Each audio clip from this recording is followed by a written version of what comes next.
pense. D'accord, oui, bon bah C'est C'est rafraîchis. parce cas-là, qu'on est c'est trop le- nombreux, c'est Ouais, pour ça. Mais dans ce cas-là, c'est C'est l'ordinateur de Marc. Écoute, Oh mon là là, ordinateur est très bien. Voilà, il ne surchauffe pas, tout va bien.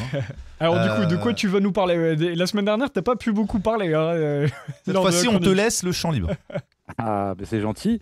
Alors, il y aura peut-être une ou deux redondances, notamment Eric Lombard, l'extrait que vous avez mis, je l'ai mis dans mon zapping, évidemment. Ok. Et j'ai découpé en deux zappings. Un premier qui est vraiment spécifique à l'Ukraine, et donc au discours va en guerre et à l'effort de guerre que nous demandent Macron et ses sbires. Et puis un deuxième un peu plus généraliste. Voilà.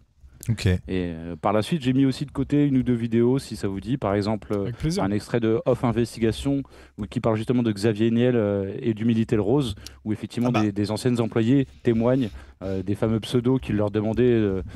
C'est ça.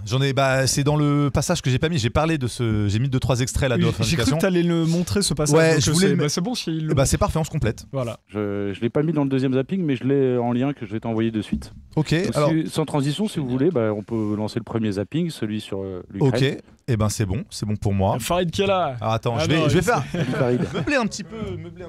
Ouais, bah non, bah il peut lancer le zapping le temps. Pourquoi tu veux? Ah, tu veux entendre ce qu'il dit. Comment? Ah, il y a le cadrage en.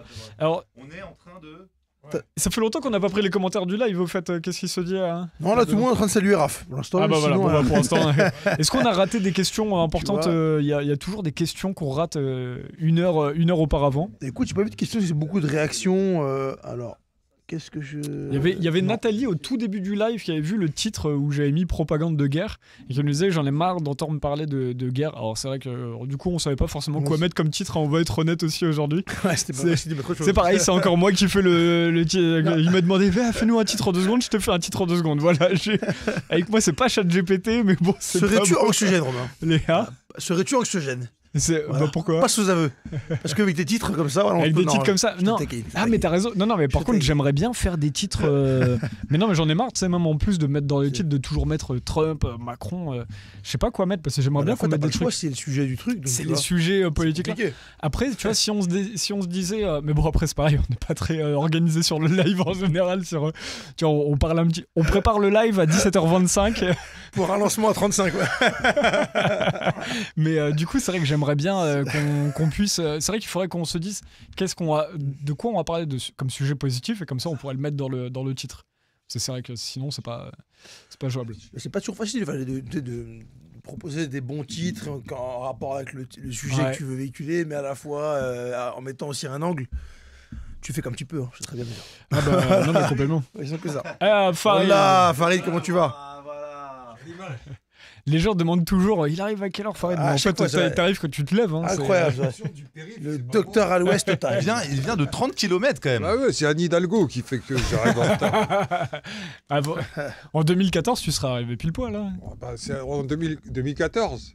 Oui, on pouvait rouler à 200 sur le périph'. Oui, Là, ça. Il y avait les quêtes C'est-à-dire que c'était 80 avant le périph'. ouais. C'était la belle époque. Non c'était que 80. 80. Non, c'était 80. Pas 90 Non, même non, ça a toujours été 80. 80. Depuis que je suis tout petit. Après, ils sont passés 70, maintenant 50 et une voie en moins. Après, ce sera 30. 36. Après, on ira en trottinette. Ouais, après, le vélo, c'est la prochaine étape. C'est ça parce que moi je voulais prendre un scooter et je demandais des conseils à Miloud qui magnifique, lui oui. est scooter professionnel. C'est un promoteur Sportman. Vespa. Et du coup, il me disait par contre tu pourras pas prendre le périph'. Et il m'a dit à l'époque c'était en septembre, il me dit ah bah si dans un mois tu pourras Ouais, prendre le c'est périph'. vrai, Du coup, Après, ça dépend. Je vais te dire, si jamais Macron il frime trop avec Poutine, peut-être qu'il y aura plus de périph' aussi. Pas foutre la merde, mais. Qu'est-ce que tu sous-entends? Attends. Quand il va y avoir un périph' atomique, c'est ça? Ouais. Ben oui, il cible le périph'. Tu vois. Ah, on fait Bon. dans l'humour ici. C'est bon, Il y a les plus de amis. périph'. Tout est prêt. Je peux passer le petit Il y a le pauvre zapping. Raphaël, il est en stand-by. Grave, donc c'est bon, j'ai chargé. On passe 10 ça tout minutes de de suite. brodage. Merci, comme ça on a pu faire ce qu'il fallait. Allez hop, c'est parti. On revient d'ici quelques minutes en plateau. J'ai appris à midi un truc qui m'a sidéré, c'est qu'on a demandé à la SNCF de prévoir des trains ambulances pour rapatrier du front des blessés. Mais non. Voilà ce que l'on m'a dit à midi. Eh ben, on vérifie comme De pendant le sources Covid. tout à fait sûres. Bon. Et on leur demande aussi de vérifier bien tout le transport, éventuellement de matériel, jusqu'à la Roumanie, où on a un détachement qui est sur place avec un peu d'armement. Donc, des trains d'ambulance, voilà ce qu'on demanderait, ce qu'on demande. Je peux vous dire que la personne qui me l'a dit, c'est pas un rigolo de cirque. On va finir par savoir avec qui vous avez déjeuné, là. Non, mais c'est comme le déjeuner. Des trains d'ambulance. Donc, si vous voulez, je sais pas que Ah, mais ils vont finir par nous emmener à la guerre, surtout. Ils vont finir par nous emmener à la guerre. C'est ça qui est dramatique. Elle m'a quand même, elle est surprenante. Emmanuel Radavi, on sent que la... Il faut rappeler aux Français ce que disent les Américains. Et parce que ça, ils ont raison de le dire. Freedom is not free. La liberté, ça se paye. Or, les Français aujourd'hui ne dépensent que pour leur plaisir, pour des iPhones, etc., à part pour la nourriture. Je veux dire, tout ce qui est important leur est payé par l'État. Et je crois qu'il est temps qu'ils comprennent qu'il y a des choses que les citoyens doivent payer eux-mêmes. Et c'est pour ça que j'espère bien que cet argent, on le trouvera aussi, d'une manière ou d'une autre, un peu dans la poche des Français, pour qu'ils aient le sentiment que ceux cette qui défense... nous écoutent, et ils sont nombreux, on va dire, général... Je suis désolé. Je suis désolé. Non, mais vous voyez... On a l'impression que ces 800 milliards de Madame van der Leyen vont tomber du ciel. Il n'y a pas d'argent gratuit. Il y a pas... Non, mais c'est pour ça qu'il faut non pas faire peur, mais faire prendre conscience que le monde a changé et que nous ne pourrons évidemment pas vivre dans l'insouciance et sur le même pied financier de facilité sociale qu'avant. En France, nous avons ce soutien qui est ancien avec un budget de la défense dans le cadre de la loi de programmation militaire qui est ambitieux, qui va continuer à croître. Et vous posez la question des financements nouveaux, et notamment des financements privés. Je préfère garder pour cette journée du 20 mars l'ensemble des annonces, mais puisque vous me posez une question précise, je ne suis pas sûr qu'un livret dédié soit une solution, puisqu'il y a déjà beaucoup d'outils d'épargne qui existent, que ce soit les fonds du livret A, gérés, comme vous le savez, par la Caisse des dépôts, ou les fonds qui sont sur l'ensemble des véhicules d'investissement gérés par les banques, par les assureurs, par les gestionnaires d'actifs. Et c'est surtout cette épargne que nous souhaitons mobiliser, afin que, effectivement, les Françaises et les Français participent à cet effort qui nous permette d'assurer la sécurité de notre pays et de l'ensemble de l'Union européenne.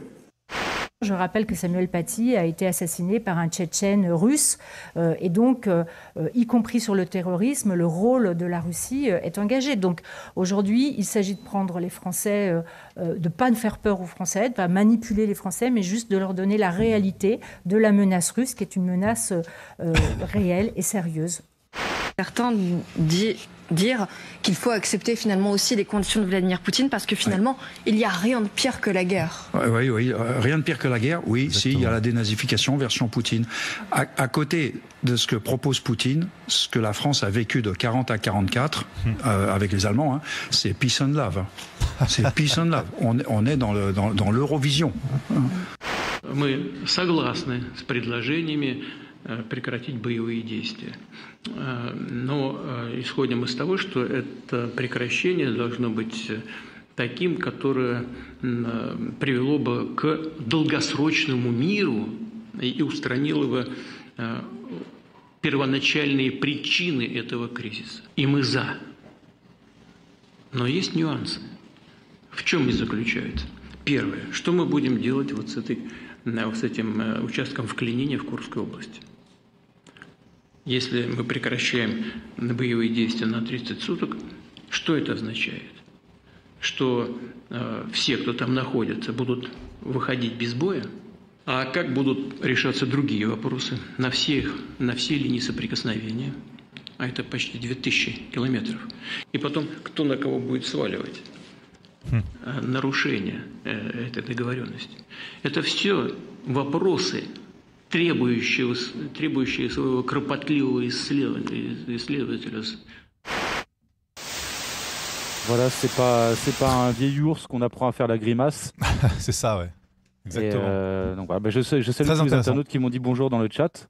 Et donc voilà, moi ce que je voulais souligner, parce que vous avez peut-être pas bien entendu, donc la personne du gouvernement qui parlait de l'assassin de Samuel Paty, en soulignant qu'il était russe, et elle sous-entend même pas, elle dit voilà, le terrorisme c'est aussi la Russie, alors qu'en fait l'assassin de Samuel Paty n'avait aucun lien avec les autorités russes, et par contre il avait des liens avec HTS, le groupe de Al-Joulani, alias qui a été soutenu par les Occidentaux.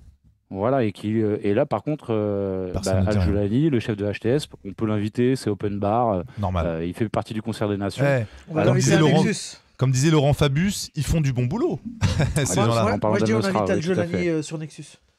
Allez, il arrive tout de suite, on lance le duplex. On fait un contradictoire.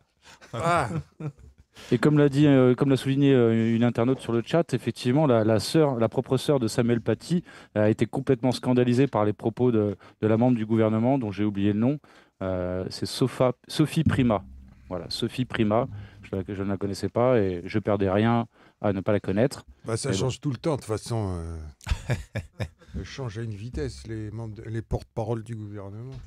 Voilà, le critère principal, c'est d'avoir un QI en dessous de 100. Et voilà, il y a du monde au portillon, visiblement. Non, mais c'est dingue de voir à quelle vitesse on passe d'une propagande à l'autre, mais que c'est toujours la même méthodologie. C'est vraiment... peur, il faut faire peur déjà. Il faut matraquer. Il faut diaboliser. Diaboliser, matraquer, faire peur. Ouais.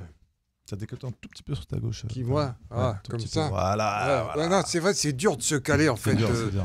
Est-ce qu'on n'a pas d'opérateur? Normalement, à chaque caméra, il y a un opérateur. Il faut investir dans un deuxième Lazare. Il faudrait plusieurs Lazars tout autour de cette pièce. J'en profite pour faire une petite aparté, puisque Farid est là. Ouais. Depuis le début du live, on a eu 6 contributeurs qui ont donné dans la cagnotte. Donc j'encourage tout le monde à continuer. Merci à vous. Et on est à combien du coup là? C'est signé. Pas loin de 1500. 1483. Ouais. Ça avance. On a fait 15%. T'as reçu la petite vidéo que je t'ai envoyée? J'ai reçu la petite vidéo, on la montrera tout à l'heure. Ouais. Ah d'accord, ok. Ouais. Mais Et on a officiellement plus de gens sur Twitter que sur YouTube. C'est vrai? Incroyable. Bienvenue. Moi j'avais oublié qu'on était sur Twitter. Bienvenue à tous les. On est combien sur Twitter? 641 sur YouTube. Et merci à tous ceux qui nous suivent depuis Twitter. On est sur quoi? Sur Twitch, Facebook, YouTube. Pascal Pro qui nous regarde aussi. Salut aux Twitchers qui nous regardent, le seul Twitcher. Le seul Twitch. Il y a Gabriel Attal qui nous regarde aussi.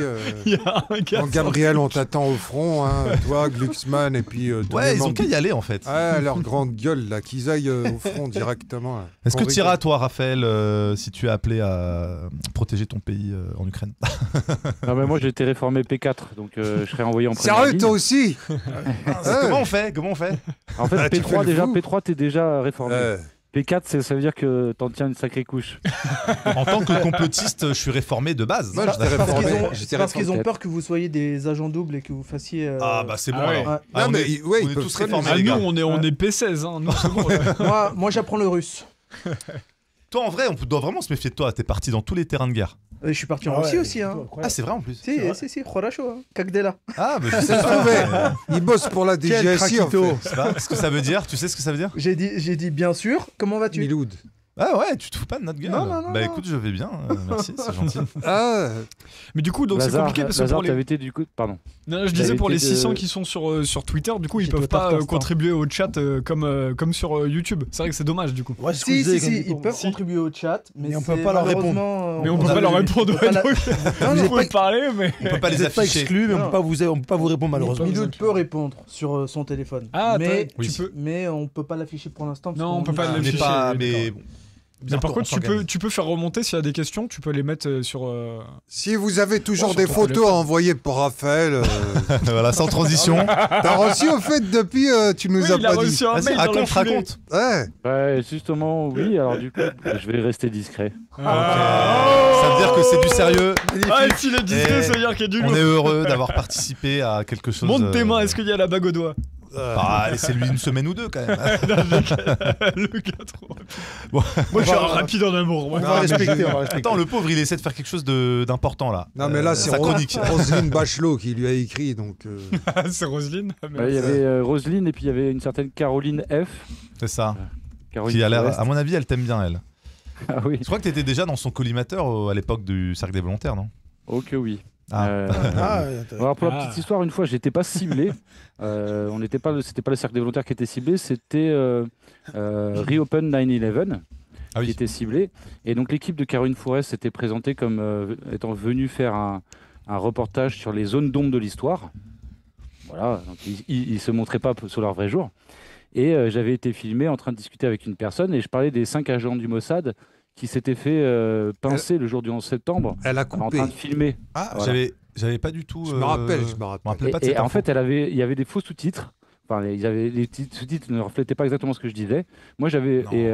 Donc, ils ont fait comme si je disais qu'il y avait des agents du 11 septembre qui s'étaient fait passer pour, alors que je disais qu'ils s'étaient fait pincer. D'accord. Pincés, attrapés par le FBI. Ok. En fait, ils ont été non pas 72 heures en garde à vue, mais 72 jours en garde à vue, et puis après, directement exfiltrés en Israël. Ok. Et donc, il y en a un des 5 qui était connu pour être un agent. Et en fait, pourquoi ils se sont fait attraper? C'est parce qu'ils étaient du côté de Brooklyn, en train de filmer donc, les attentats et de se réjouir. Ils dansaient entre eux, ouais. ils dansaient, ils allumaient des briquets comme un concert de rock. Quoi. On en apprend toujours. Et en fait, ils ont été vus par une habitante de Brooklyn qui a appelé la police. La police est arrivée, les a embarqués. Et on a retrouvé plus de $3 000 dans une chaussette. On a trouvé des passeports, des machins. Okay. Et voilà, il y en avait un des 5 qui était déjà connu comme étant un agent du Mossad. Et il a d'ailleurs refusé pendant les 72 jours de garde à vue. Il a refusé de passer au détecteur de mensonges. Et c'est une télévision canadienne qui avait fait tout un reportage à l'époque sur cette affaire. Et c'est vraiment... voilà, mais même quand il y en a un qui s'est fait serrer par la police, il avait même dit on n'est pas votre problème. Votre problème... c'est les Arabes. C'est les Arabes. Bah oui, toujours. Tu vois. Comme avait dit Netanyahou, non, à l'époque, il y a quelques années, à Hollande. Tout à fait. Et donc pour revenir à Caroline Fourest, en fait, quand j'avais eu le dossier de presse de ce documentaire sur les complotistes, entre guillemets, et j'avais vu que je figurais peut-être en première page, ou en tout cas il y avait une photo de moi non floutée, et donc j'ai appelé son équipe pour leur dire, bah voilà, je voudrais bien être flouté quand même. Ils m'ont rigolé au nez. Non, c'est vrai. Et donc j'ai appelé le diffuseur qui était France Télévisions. Et eux, ils ont dit ah bon, ils n'ont pas votre autorisation? Ah bien sûr, vous serez flouté. Oui, bien sûr, monsieur. Mais t'as vu le manque de professionnalisme Ah bah oui. C'est Caroline Fourest. Mais ce mépris pour les journalistes allemands depuis qu'elle est née. Tu vois. Oui, c'est ça. C'est parce que c'est le même mépris que j'ai eu hier quand j'ai pas pu mettre. Je vous ai pas tout mis dans le petit reportage qu'on s'est mis tout à l'heure, la caméra cachée que j'ai fait. Mais il y en a une qui, j'ai essayé de lui dire, mais juste, attendez, on arrête, j'arrête la vidéo. J'avais pas arrêté la vidéo. Mais je me suis dit, on arrête la vidéo. Venez, on parle juste d'être humain à être humain. Pourquoi vous faites ça? On a les attestations. Enfin, je lui disais toutes les infos crédibles qu'on avait là et elle levait les yeux au ciel, quoi. Mais genre, tu vois, vraiment comportement... Très dédaigneux. Dédaigneux, mais genre, tu sais, tu sens qu'elle parle avec ses copains en disant « Ah, les complotistes là-bas », tu vois ce que je veux dire? Et on est... Enfin, ils nous voient pas comme quelque chose de crédible, quoi. C'est comme les gens d'En Marche, quoi, tu vois, vis-à-vis de la population. Oui. Ils nous considèrent pas. Ils nous considèrent pas, ils nous considèrent comme des inutiles. Oui, mais eux, ils l'étendent à toute la population, quoi. Oui. Voilà, eux, ils font... Pour moi, ils sont cohérents. Eux, ils sont cohérents. Ah, j'ai cru qu'ils disaient que la population considère les gens d'En Marche comme eux nous considèrent nous. Voilà, J'espère un jour. Peut-être.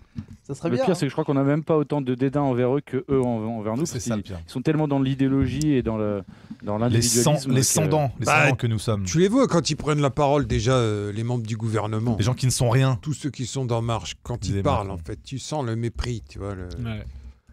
Je vous ai réservé une petite pépite pour le deuxième zapping. C'est à la fin du deuxième zapping, c'est Aurore Berger, qui n'est pas la moindre du gouvernement Macron. En plus, elle vient de pas très loin de là où j'habitais quand j'étais jeune. Elle vient de Magny-les-Hameaux, près de la vallée de Chevreuse. Ouais. C'est quoi le gentilé de Magny-les-Hameaux? Alors, vraiment, bon chance. Bon chance. C'est quoi le gentilé de... Non, ça, tu m'as fait la blague sur le Cantal tout à l'heure. Ah, je ne me rappelle plus. Franchement, dites-nous dans le chat, vous gagnez non, mais moi, je connais 1 million d'euros. Je connais le gentilé des habitants de Meaux. Je sais pas si ça t'intéresse. Les Malois. Non, les Meldois. Incroyable. Et si un habitant de Meaux, il va dans la ville de Moncu, ça fait quoi? On passe à la suite, en fait. Bien vu. J'ai mis un peu de temps à percuter. Bon. Ça rappelle la blague qu'on faisait aussi. Il y avait une ligne de train en banlieue parisienne qui faisait... C'était quoi? Il y avait Choisy-le-Roi et Bourg-la-Reine. Enfin, il y en avait un autre avant. Choisy-le-Roi, tu finissais par Bourg-la-Reine. Mais bon.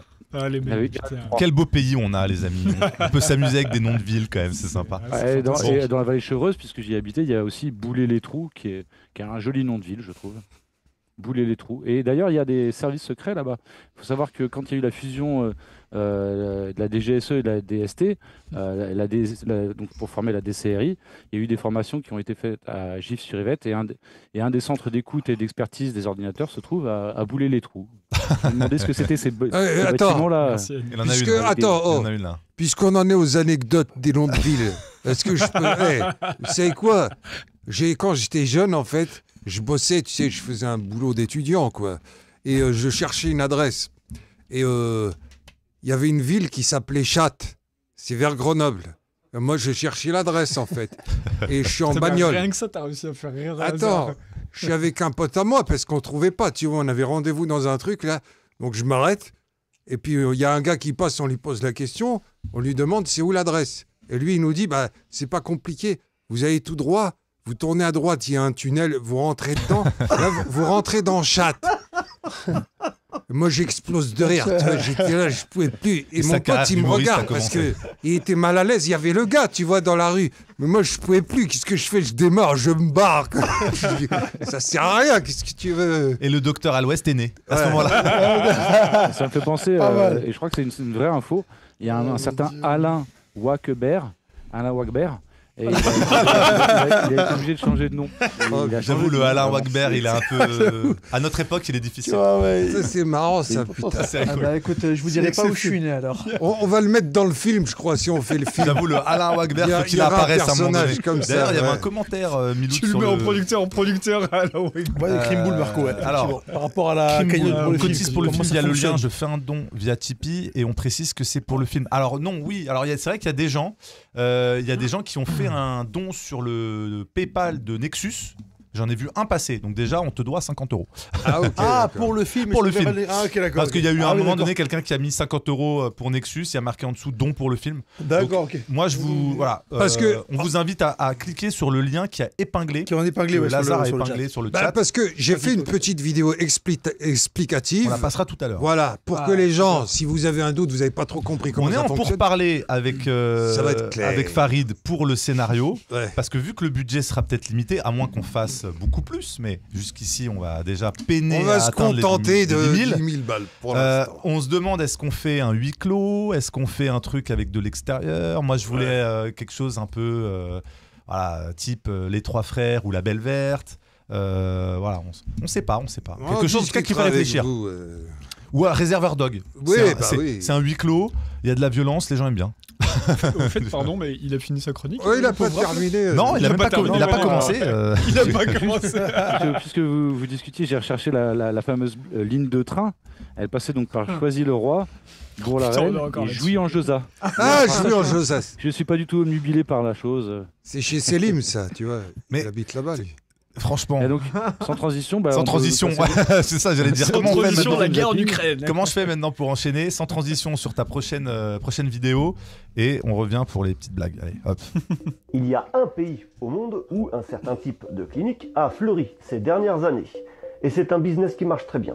Par exemple, il y a la clinique suisse Biotexcom installée dans ce petit pays de l'Est qui va pas très bien en ce moment.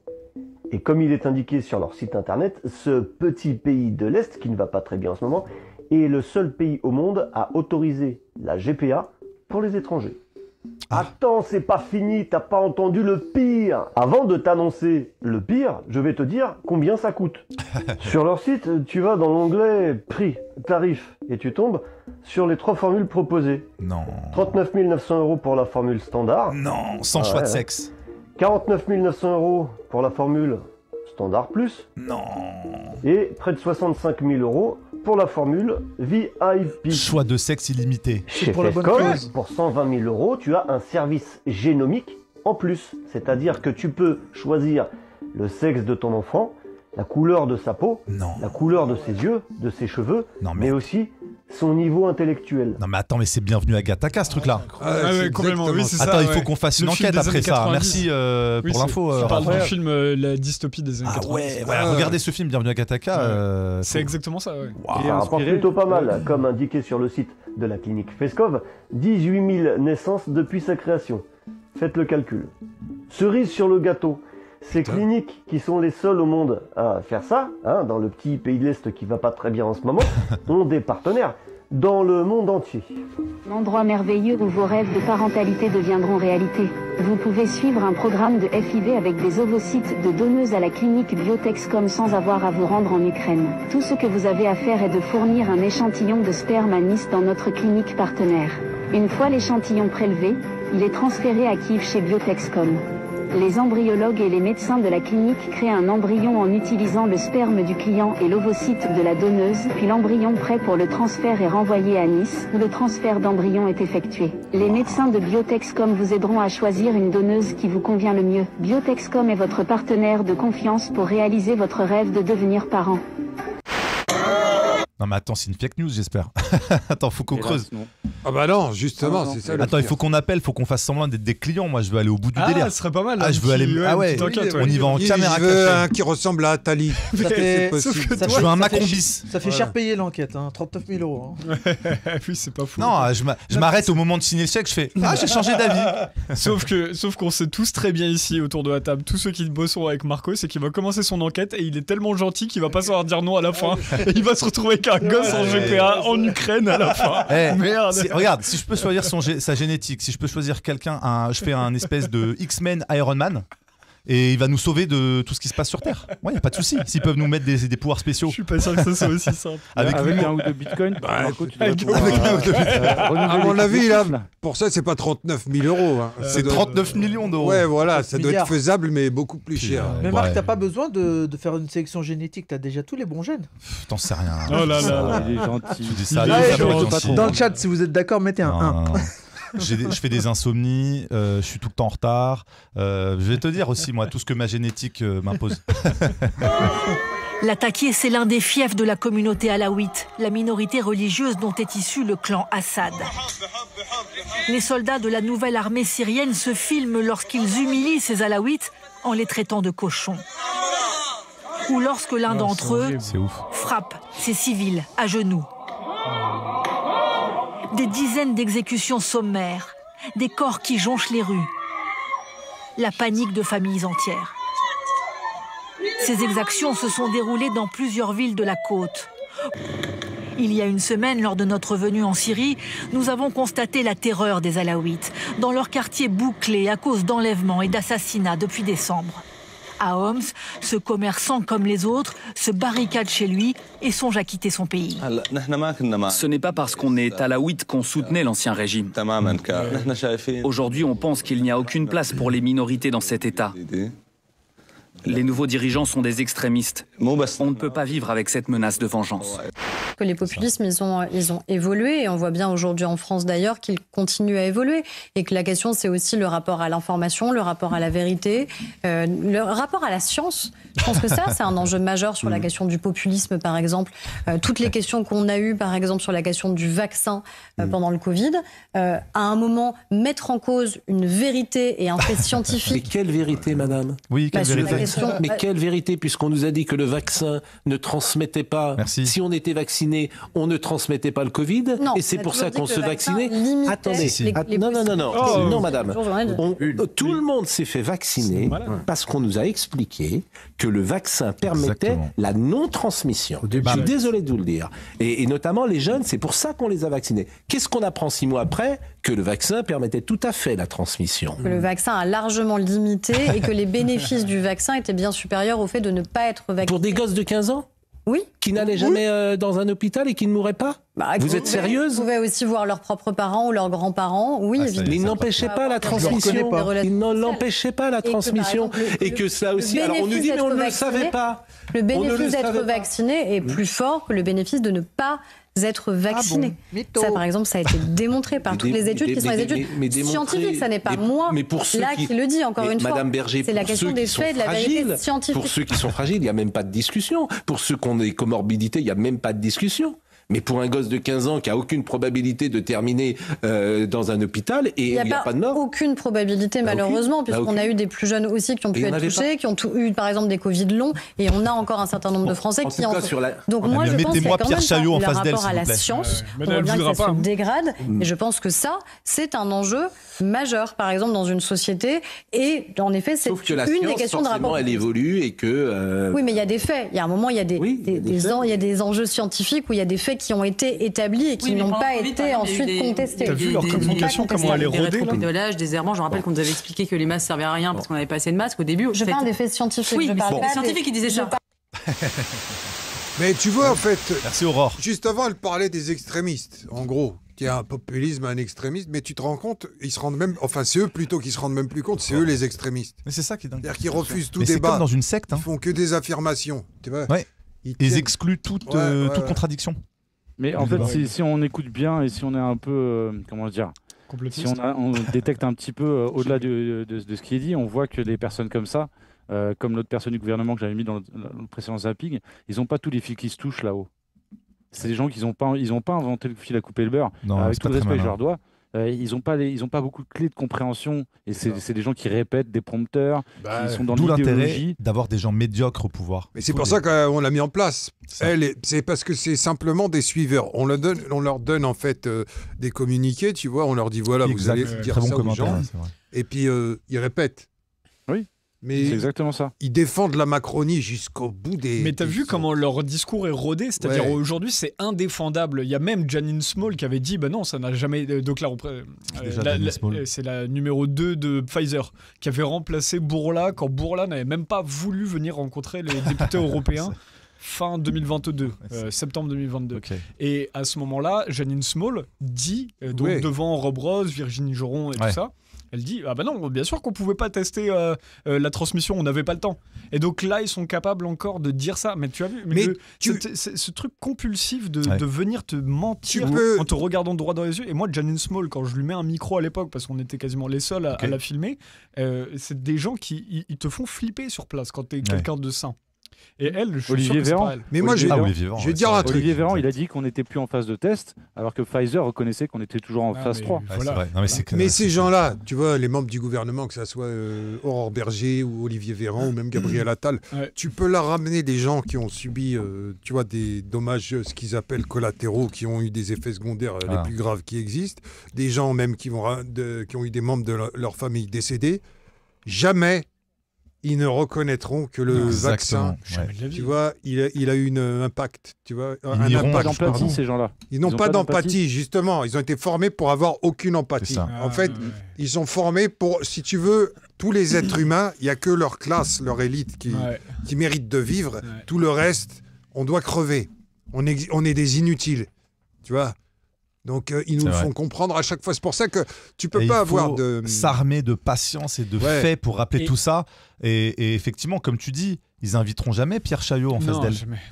Mais même si Pierre Chaillot, elle accepterait jamais. Non, mais même si Pierre Chaillot, il lui déroule toutes les stats qu'il a étudiées. Elle va un peu bégayer. Elle va pas accepter d'admettre, mais elle va jamais elle admettra. Mais elle va bafouiller. Jamais. Ça avait marché avec Tom Benoît, qui était pas très connu, qui avait lancé un petit magazine à l'époque où je sais plus ce qu'il avait lancé. Tom Benoît, qui est philosophe géopolitologue, il avait une petite célébrité après, mais parce que justement, il était tombé, il avait été mis en face de Prisca. Thévenot, la porte-parole du gouvernement.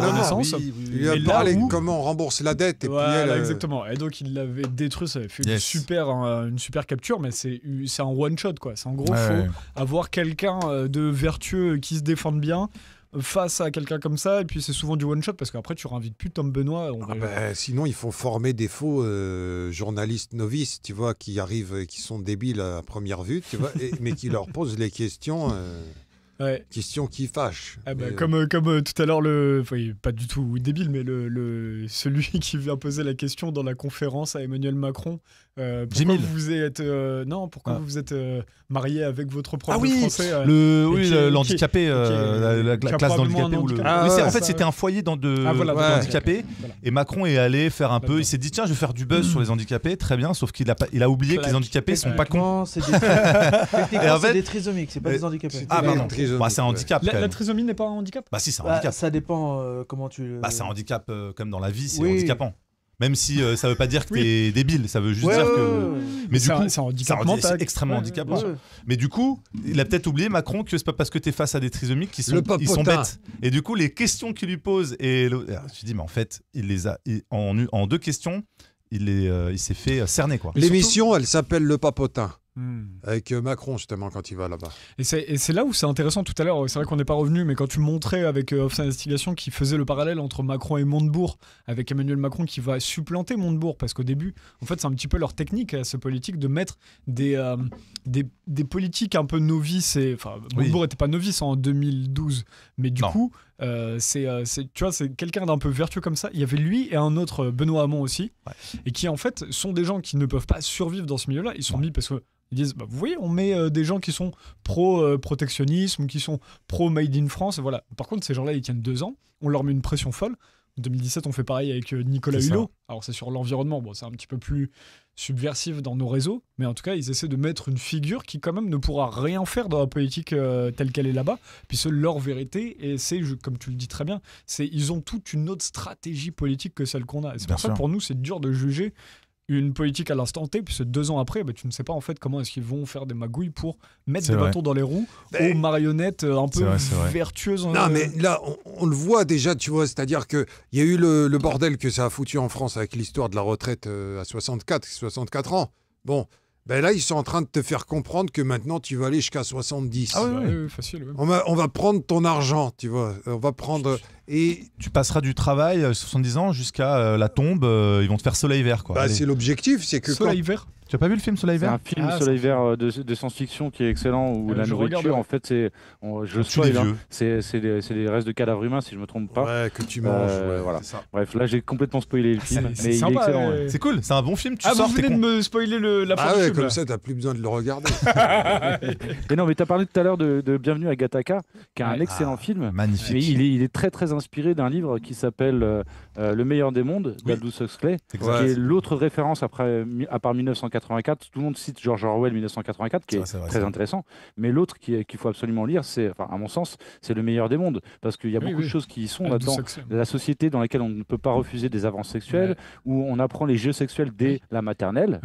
Mais c'est vrai, les jeux sexuels, vrai où en fait il n'y a plus de procréation naturelle. En fait, toute la procréation, il y a des usines à bébés, donc il n'y a plus de gestation par utérus. Il n'y a que dans les réserves où il y a des sauvages, où il y a encore ce mode de reproduction à l'ancienne.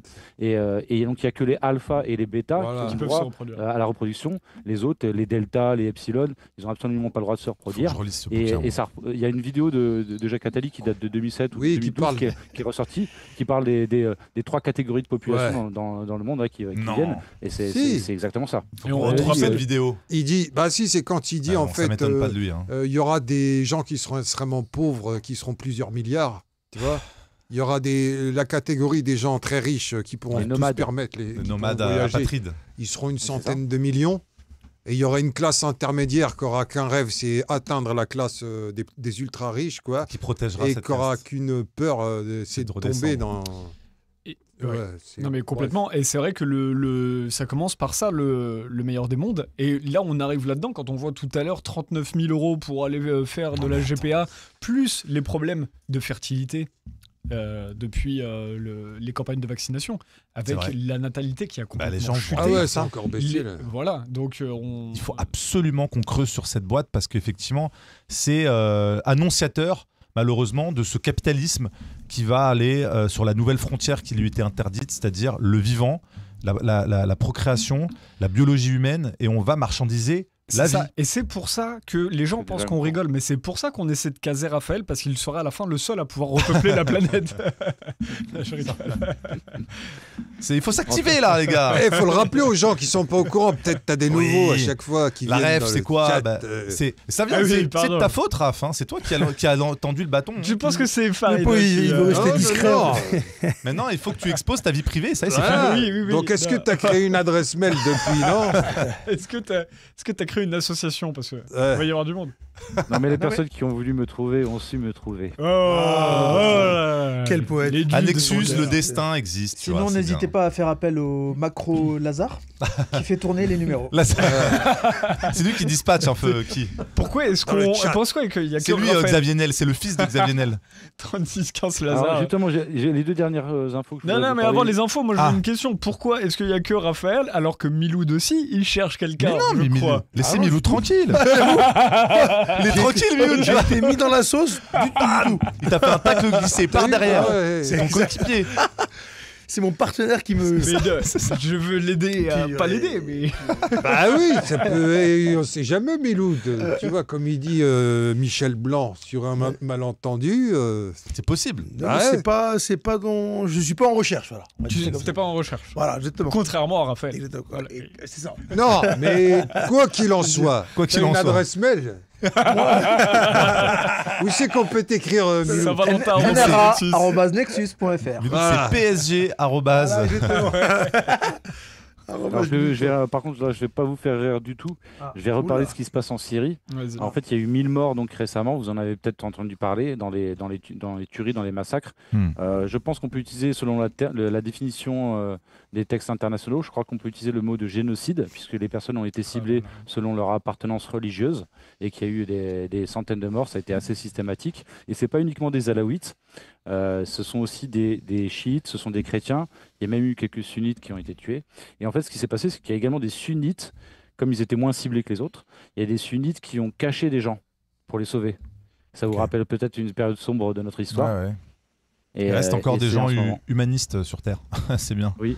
Et c'est des gens qui cachent des gens dans leur cave. C'est quand même un délire. Malheureusement, en 2025, ça existe encore. Enfin, heureusement que ça existe encore, ces gens-là. Dans ce sens-là, oui. Malheureusement, qu'on soit obligé de faire ces choses-là, c'est vraiment triste. Alors, on rappelle peut-être rapidement, parce que c'est vrai que tout à l'heure, quand on revoyait les images dans le zapping, il faut recontextualiser un petit peu. Retrace-nous ce qui s'est passé en Syrie. On a fait quelques vidéos en décembre, toi et moi, sur le sujet, mais il y a beaucoup de gens qui ne comprennent même pas ce que c'est, notamment avec les Alaouites et le renversement du régime syrien. Parce que nous, on a fait pas mal d'émissions, toi et moi, enfin, on en a fait 2-3, dont dans des NRA, où on a rappelé effectivement comment le pouvoir de Bachar avait été maintenu à l'époque, puis ensuite avait été combattu par une forme de coalition internationale qui partait aussi de la désinformation d'Al Jazeera. Donc voilà, aujourd'hui, on a, c'est fièrement, cette rébellion qu'il y a eu à la fin de l'année dernière a été aussi fomentée ou soutenue par des pouvoirs occidentaux. Voilà, est-ce que tu peux nous recontextualiser un petit peu pour les... Voilà, donc c'était pas une coalition internationale, elle a été présentée comme ça, mais c'était une coalition occidentale qui a combattu le pouvoir de Bachar, parce qu'il y avait des pays comme la Russie qui n'y participaient pas du tout. Voilà. Et il y avait des alliés comme la Turquie et le Qatar, effectivement, qui étaient des pays qui étaient très moteurs pour déstabiliser, et Israël, pardon, les 3 pays de la région qui étaient vraiment très moteurs pour déstabiliser la Syrie. Qui se sont félicités du coup de cette prise du pouvoir en décembre. Complètement, c'est-à-dire que là, il y a déjà le gaz qatari qui arrive en Syrie via la Jordanie, ça y est, parce qu'en fait, c'était une des raisons. Ah ouais, ça y est, ça commence. Oui. En fait, c'était une des raisons de la déstabilisation de Bachar al-Assad en 2010-2011, c'est qu'il avait refusé le tracé de gaz entre le Qatar et la Turquie pour acheminer le gaz vers l'Europe au profit d'un tracé qui venait d'Iran et qui passait par la Syrie et qui allait vers la Turquie. Et donc, ce n'était pas du tout la seule raison, évidemment. Il y a Israël qui avait un grand intérêt à déstabiliser la Syrie, puisque la Syrie, c'était le cœur battant de ce qu'on appelle l'axe de la résistance entre l'Iran, donc la Syrie, puis le Liban et la Palestine. L'axe de la résistance en faveur des Palestiniens. La résistance armée. Parce que je vous rappelle que pour résister à Israël, si vous n'êtes pas armé, vous vous faites défoncer. Ça va être compliqué, ouais. Exactement. Donc, ça avait commencé avec ce soi-disant printemps arabe, mais des gens comme Roland Dumas avaient vendu la mèche en disant que en fait, c'était 1 an avant la première manifestation. Il y avait déjà des réunions à Londres pour préparer la déstabilisation de la Syrie avec des vraies fausses manifestations, puisque évidemment, il y a eu des citoyens qui ont été amenés à manifester. Avec certainement de la sincérité dans leur slogan pour plus de démocratie, etc. Mais ils ont été complètement manipulés. Et il s'est passé en Syrie ce qui s'est passé aussi place Maïdan et place Tahrir en Égypte. C'est-à-dire que vous avez des manifestants, vous avez des forces de l'ordre, et vous avez des tierces personnes qui sont des tireurs embusqués, parfois des snipers, qui tirent sur les uns et sur les autres afin que les deux s'affrontent vraiment jusqu'à la mort. C'est quand même machiavélique, quoi. Et tout ça est documenté. Et c'est vraiment très machiavélique, effectivement. L'ingénierie. Tu sais, vas-y. On peut rappeler qu'en fait, Baas en Syrie, il n'est pas arrivé au pouvoir issu de nulle part. En fait, la Syrie a eu extrêmement du mal à accéder à l'indépendance, puisque la France lui a refusé, quand il y a eu la première proclamation d'indépendance, la Syrie était sous mandat français, la France a refusé les premières velléités d'indépendance de la Syrie, et dans le sang, puisqu'il y a eu des bombardements qui ont fait plusieurs milliers de morts, dont des bombardements à Damas. Et en fait, avant l'accession au pouvoir de Hafez al-Assad, c'est-à-dire le père de Bachar al-Assad, il y a eu environ 10 coups d'État en 15 ans. Donc il y a eu, je ne sais pas si vous vous représentez, 10 coups d'État en 15 ans, c'est-à-dire qu'en fait le pays était en proie à beaucoup d'ingérences étrangères, dont des ingérences régionales de pays comme tout autour, donc j'ai déjà cité la Turquie, Israël, mais aussi l'Iran, et les pays occidentaux bien sûr, et l'Arabie Saoudite. Et donc, Hafez al-Assad, ce qu'il a fait, c'est qu'il a mis un stop à tout ça. Il a mis, bien sûr, d'une main de fer. Ça ne pouvait être fait que d'une main de fer, en fait, mettre un stop à toutes ces ingérences étrangères pour vraiment que le pays accède à l'indépendance. Et donc, il y a eu toute l'instauration, on peut le dire, d'une dictature, mais d'une dictature, on va dire, bienveillante. C'est un terme paradoxal, mais le problème, c'est que vous aviez la même chose à Cuba. C'est-à-dire que quand vous avez un pays comme les États-Unis qui veut absolument mettre la main sur Cuba, si vous voulez rester au pouvoir et que vous appelez Fidel Castro, vous êtes obligé d'instaurer une police politique, etc. Et donc, Après, dictature bienveillante ou malveillante, quoi qu'il arrive, déstabiliser un pays comme ça, c'est comme ce qu'ils ont fait en Irak dans les années 2000. Alors déjà la première guerre du Golfe, la deuxième guerre du Golfe, en disant on va enlever un dictateur sanguinaire. Mais le problème, c'est que toutes les conséquences de l'ouverture de cette boîte de Pandore est pire que de laisser ce genre de personnes au pouvoir et va provoquer des déstabilisations géopolitiques dans ces régions, d'ailleurs bien souvent voulues par les États profonds.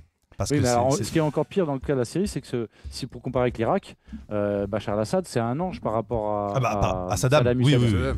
C'est-à-dire que Bachar al-Assad, il y a un documentaire que vous pouvez retrouver sur Internet qui s'appelle Bachar à visage découvert, qui a été diffusé sur France Télévisions en 2009, donc 2 ans avant le début du conflit, et qui montre un Bachar al-Assad tel qu'il était perçu par les médias mainstream, donc par le gouvernement quelque part, très différent de celui qu'on a montré 2 ans après, comme le Bachar le boucher sanguinaire, assoiffé de sang, qui voulait tuer et qui faisait de la torture dans des salles en sous-sol. Il y a eu des articles dans Le Monde complètement surréalistes. Et en fait, ce qu'on découvre dans ce documentaire de 2009, c'est que Bachar al-Assad ne devait pas succéder au départ à son père. C'était son grand frère, qui lui était général de l'armée, qui avait fait tout le cursus classique, qui devait succéder au père. Mais il est mort dans un accident de voiture à Damas. Je ne sais pas si c'est un vrai accident de voiture ou pas, peu importe. Enfin, peu importe, c'est pas le sujet de mon propos. Et donc, Bachar al-Assad, qui avait fait ses études d'ophtalmologie, si je ne me trompe pas, à Londres, c'est un mec lambda, quoi. A été rappelé en catastrophe par le régime pour succéder à son père. Et donc, voilà le mec est ophtalmo, quoi, à la base. C'est un délire. Je sais pas. Élevé un peu à l'accidental, en plus, voilà, à soigner des gens et tout, machin, qui appelait à succéder à son père. Il a essayé de faire, entre le 2000 et 2010, grosso modo, il a essayé de faire 2 choses. L'ouverture démocratique dans son pays et l'ouverture politique. L'ouverture démocratique, tout ça, c'est dans le documentaire. Redis le nom du docu. Bachar à visage découvert. C'était passé sur France 2, non ? Ouais, sur France Télévisions, je crois. Il me semble que je l'avais vu. C'est un binôme de 2 journalistes qui sont allés le rencontrer, etc. Il est vraiment très très éclairant ce documentaire. Je vous encourage à aller le regarder. Et ce qu'on découvre, donc, il a essayé de faire l'ouverture démocratique. Et en fait, il l'a fait dans un premier temps. Et c'est les caciques du régime de son père, qui était encore au pouvoir, qui l'ont fait un peu revenir en arrière. Et il a fait aussi l'ouverture économique. Mais qu'est-ce qui s'est passé quand il a fait l'ouverture économique ? C'est principalement les gens à Damas, à Latakia et dans le nord à Alep, dans les grandes villes en fait, qui ont profité de l'ouverture économique, comme dans tous les pays du monde. C'est-à-dire qu'il y a un exode vers la capitale, etc. Et finalement, les zones les plus reculées, elles se font déclasser. C'est pas qu'elles s'appauvrissent, mais c'est que comme il y a la capitale, les gens à la capitale s'enrichissent beaucoup plus que les gens qui sont à la campagne qui stagnent. En fait, ils ont un sentiment de déclassement, ceux qui sont à la campagne. Et c'est ce sentiment de déclassement qui a été exploité par ceux qui ont voulu, dès 2010, fomenter des troubles en Syrie et monter des gens contre le pouvoir. Vous pouvez ajouter à cela que le pays était non pas miné, mais un peu infiltré quand même par les frères musulmans. Et vous avez donc le cocktail explosif qui a été utilisé pendant ce qu'on a appelé le printemps arabe. En tout cas, le docu, je l'ai retrouvé. Il est sur Odyssée, Bachar el-Assad à visage découvert. Ça date de 2009. Voilà, je l'ai retrouvé sur Odyssée. Je regarderai ça doit être intéressant. Effectivement, ça nous donne une autre image de cette région et de ce pouvoir. C'était du temps aussi où, par exemple, Sarkozy l'avait reçu à l'Élysée, tu vois. On va dire qu'il n'avait pas l'image qu'on lui a donnée par la suite. Tiens, on l'a diabolisé. Ils ont fait la même chose avec Kadhafi. Oui, c'est-à-dire il a donné le baiser de la mort. Il a invité Ben Ali, il a invité Kadhafi, il a invité Bachar al-Assad. Bachar, il a réussi à trouver un refuge en Russie, là, on le rappelle. Juste, il y a un interview qui date de 2014 d'El Kabash avec Poutine. J'ai vu passer un extrait il n'y a pas longtemps. En fait, donc tu as El Kabash qui insiste en disant à Poutine pourquoi il soutient Bachar, en gros que c'est un dictateur. Et Poutine, il décrit ce qui arrive maintenant, quoi. C'est-à-dire que lui, il explique que c'est pour qu'il y ait une stabilité dans la région, que sinon ça va être le chaos, ça va devenir comme l'Irak ou l'Afghanistan, la Syrie. Donc, et en fait, on a déjà eu, Daesh qui s'est installé dans la Syrie. Mais là, ils n'en sont pas sortis, tu vois, les Syriens. C'est-à-dire que... Ah non, c'est sûr que eux, oui, leur avenir, on veut dire que pour l'instant, qui peut prévoir ce qui va leur arriver par la suite? Et pareil, autour, le Liban aussi, et les Palestiniens, donc de toute façon, qui seront les dommages collatéraux de toute cette réorganisation régionale. Alors j'ai cité la Turquie et le Qatar qui avaient intérêt donc, à déstabiliser la Syrie, mais le pays qui avait le plus intérêt, c'était Israël. Ouais. Et d'ailleurs, dans la séquence qui vient de se passer, Israël en a profité pour bombarder du côté de Deraa des installations militaires syriennes qui n'avaient pas été récupérées d'ailleurs par Al-Julani. Il les a laissées vides pour qu'Israël puisse bien bombarder ces installations. Et dans le camp occidental, Israël est le seul à mettre l'accent sur le fait que c'est un pouvoir djihadiste à Damas actuellement. Ils ont beau jeu de dire ça alors qu'ils les ont soutenus. Il y a des photos où vous voyez Benjamin Netanyahou à l'hôpital avec un combattant, je ne sais plus si c'est Al-Nosra ou lequel de cette galaxie de groupuscules de terroristes djihadistes qui changeaient de nom régulièrement. Un petit peu comme Blackwaters, à un moment donné, quand ils sont trop mal vus, ils changent de nom pour se donner une image toute propre. Et donc, Israël avait vraiment un intérêt non seulement à casser l'axe de la résistance, mais aussi, c'est dans le plan de Eretz Israël, ils veulent occuper une partie du Liban, ad vitam aeternam, une partie de la Syrie, parce qu'ils considèrent que c'est des terres qui sont à eux. Alors, oui, je t'ai envoyé deux liens, Marco, alors, si tu peux les ouvrir pendant que... je les ai ouverts. Il y en a un, c'est sur le Minitel Rose. De notre ami. Et en premier, le premier c'était sur. Vente illégale des biens coloniaux en plein Paris. Ouais, c'est celui-là. Alors, je partage. Donc là, c'est un post de contre-attaque. Vente illégale des biens coloniaux en plein Paris. Des militantes pro-Palestine arrêtées et jugées en comparution immédiate. De la peinture rose versée par terre qualifiée de dégradation en raison de la race ou de l'ethnie. C'est un événement moralement condamnable et juridiquement illégal qui a eu lieu dans les salons Hoche. Un monument luxueux situé dans le Trèchec 8e, que certains connaissent, selon son site internet, qui organise depuis plus de 40 ans de prestigieuses réceptions privées et professionnelles. Alors, le 9 mars, les salons Hoche ont accueilli le plus grand événement immobilier israélien en France, portant le nom de Salon iCube. L'année dernière, lors de la précédente édition, le média Blast démontrait que iCube vendait des terres situées dans une colonie volée aux Palestiniens en Cisjordanie. Et chaque année, cet événement vise à promouvoir l'achat de biens immobiliers en Israël. C'est vrai qu'on avait entendu parler de ça, c'est quand même terrible. C'est-à-dire qu'ils font la guerre et pendant ce temps-là, ils sont déjà en train de vendre les cadastres. Y compris dans des territoires palestiniens occupés, IceCube bénéficie du parrainage de l'Agence juive pour Israël, une organisation très active dans la colonisation de la Cisjordanie, selon la journaliste de Blast, Camille Stino. Mais du coup, tu as raison de rappeler que pendant que la guerre est en cours, eux, ils en profitent pour faire leur petit commerce. Ouais. Bon, alors c'est très long. Tu peux lire à partir du mai, là, un petit peu plus haut. Alors, tac. Mais c'est l'inverse qui se produit. Alors, le 9 mars, 12 quarts de police qui avaient été mobilisés pour protéger les salons Hoche, explique l'organisation Euro-Palestine. Pour autant, 5 militantes ne se sont pas démotivées et ont tenu à manifester de façon symbolique et pacifique leur désapprobation. Elles ont versé de la peinture rose sur le sol devant l'entrée des salons Hoche. Bon voilà, action pacifiste. Rien de méchant, effectivement. Et pourtant, elles ont été arrêtées immédiatement et placées en garde à vue pendant plus de 48 heures. Ouais, c'est dissuasif quand même, avant d'être jugées en comparution immédiate. La justice les poursuit sur base d'accusations délirantes, à raison de l'appartenance à une race ou à une ethnie. Comme s'il s'agissait d'un acte antisémite. Voilà, de toute façon, c'est toujours la même étiquette pour clore les débats. Et même de violence psychologique. Ah oui, d'accord. Parce qu'il y a une militante sioniste à porter plainte. Ah non, mais c'est très grave, oui, parce que ça empêche du coup toute action citoyenne, ça empêche toute action médiatique. Effectivement, traumatisé par de la peinture rose, ouais, c'est très traumatisant. Il devrait aller faire un tour, peut-être. Est-ce que tu peux préciser ce que c'est IceCube ? Alors, IceCube, apparemment, c'est le nom de ce salon. Voilà, je l'ai dit au début, c'est c'est tous les années, tous les ans apparemment dans ces salons Hoche, il y a ce salon IceCube. iCube. Ah pardon. iCube, ouais, voilà. Ah oui, parce que c'est le rappeur. Je suis trop dans les années 90. Toi, t'étais chez NWA là. Moi, mais qu'est-ce que c'est que j'ai mis mes Stan Smith. Désolé, iCube, excusez-moi. Mais qu'est-ce que Dr. Dre il fout en Israël? Et donc peinture rose, Minitel rose, ça fait bien l'enchaînement sur le. Sans transition, le Minitel rose. Si vous voulez, on peut passer cette petite. Je voulais, avant que tu partes, Raph, après on passera ce